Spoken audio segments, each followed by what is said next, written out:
ऊर्जा है कि जिस कॉस्मिक एनर्जी को आज मॉडर्न साइंस दुनिया का सबसे बड़ा रहस्य मान रहा है। हमारे ऋषि मुनियों ने उसे हजारों साल पहले श्लोकों में कैद कर दिया था। आइंस्टीन ने कहा E=mc वर्ग, यानी ऊर्जा ही पदार्थ है। लेकिन ऋग्वेद हजारों साल पहले कह गया, अहम ब्रह्मास्मि, मैं ही ब्रह्मांड हूँ। क्या ये सिर्फ एक इत्तेफाक है या हमारे प्राचीन ग्रंथ ही असल में साइंस मैनुअल्स हैं? आज की कहानी वहाँ से शुरू होती है जहाँ विज्ञान खत्म होता है और शून्य शुरू होता है। तैयार हो जाएं, क्योंकि अगले 8 मिनट आपके सोचने का नजरिया बदल देंगे। 2.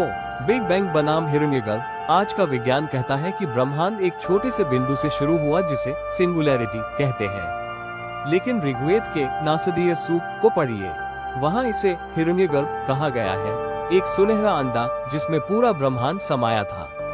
हैरानी की बात देखिए, साइंस कहता है कि बिग बैंग के समय एक जोरदार आवाज हुई जिसे कॉस्मिक बैकग्राउंड रेडिएशन कहते हैं। हमारे ग्रंथों ने उसे नाद कहा, ओम की वो गूंज जिससे सृष्टि की रचना हुई। यानी जिसे विज्ञान वाइब्रेशन कहता है, उसे सनातन ध्वनि कहता है। दोनों का सच एक ही है। 3. डार्क मैटर और महादेव का तांडव। नासा आज परेशान है डार्क मैटर और डार्क एनर्जी को लेकर। वो कहते हैं कि ब्रह्मांड का 95% हिस्सा अदृश्य है, जिसने सब कुछ पकड़ कर रखा है। अब जरा भगवान शिव के नटराज स्वरूप को देखिए।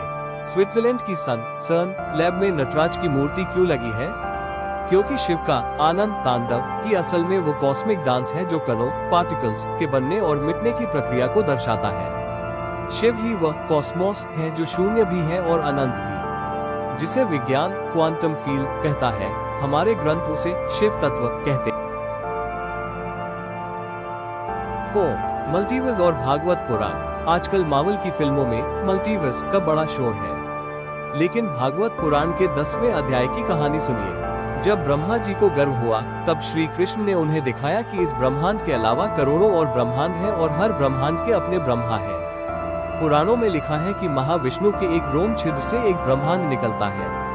उनकी एक सांस के आने और जाने के बीच करोड़ों गैलेक्सीज बन और मिट जाती हैं। ये हुबहू वही expanding and contracting universe theory है जिसे आधुनिक खगोल शास्त्र आज प्रमाणित कर रहा है।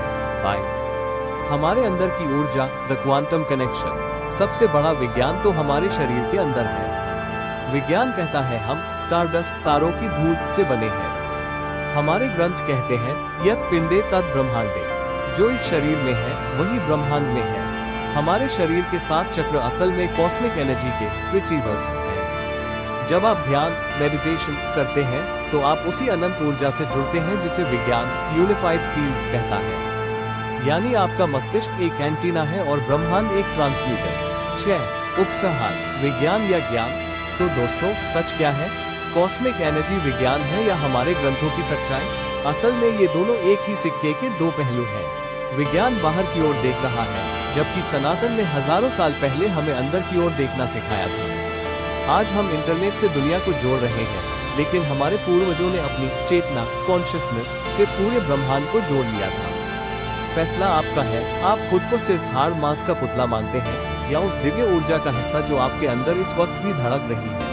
अगर आपको विज्ञान और आध्यात्म का यह मेल पसंद आया तो कमेंट्स में अहम ब्रह्मास्मि जरूर लिखें। मिलते हैं अगले रहस्य के साथ।